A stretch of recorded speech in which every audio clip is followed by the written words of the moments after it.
यीशु ने याईर की बेटी को जिंदा किया। क्या यीशु ने सच में एक लड़की को मौत के मुंह से वापस लाया? मार्क अध्याय 5 पद 21 से 43 में हम यीशु द्वारा याईर की बेटी को मृत्यु से जीवित करने की चमत्कारी कहानी पढ़ते हैं। याईर आराधनालय का एक प्रमुख था और वह यीशु के पास अपनी 12 साल की बेटी, जो मृत्यु के करीब थी, को ठीक करने के लिए गिड़गिड़ाते हुए आया। यीशु उसके साथ जाने को तैयार हो गया, लेकिन रास्ते में एक महिला जो 12 साल से रक्तस्राव की बीमारी से पीड़ित थी, ने यीशु के वस्त्र को छुआ और तुरंत ठीक हो गई।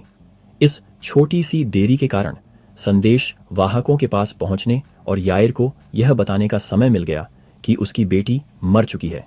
उन्होंने कहा कि अब यीशु को और परेशान करने की कोई जरूरत नहीं है।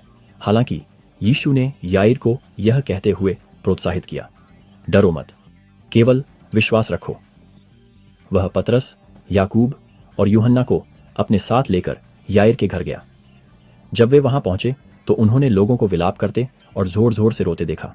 यीशु ने उनसे कहा कि लड़की मरी नहीं है, बल्कि सो रही है। लेकिन यह जानते हुए कि वह मर चुकी है, वे उस पर हंसे। फिर यीशु ने लड़की के माता पिता और अपने 3 शिष्यों को छोड़कर सभी को बाहर कर दिया। उसने लड़की का हाथ पकड़ा और कहा, तलीथा कूमी, जिसका अर्थ है, छोटी लड़की, मैं तुझसे कहता हूं, उठ। लड़की तुरंत उठ गई और चलने लगी, जिससे वहां मौजूद सभी लोग आश्चर्यचकित हो गए। फिर यीशु ने उन्हें उसे कुछ खाने को देने का निर्देश दिया और उनसे कहा कि वे इस चमत्कार की खबर न फैलाएं।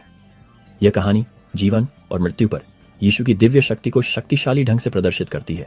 यह हमें विश्वास के बारे में भी सिखाती है, क्योंकि याईर को यीशु पर तब भी भरोसा करना पड़ा जब सब कुछ खोया हुआ लग रहा था।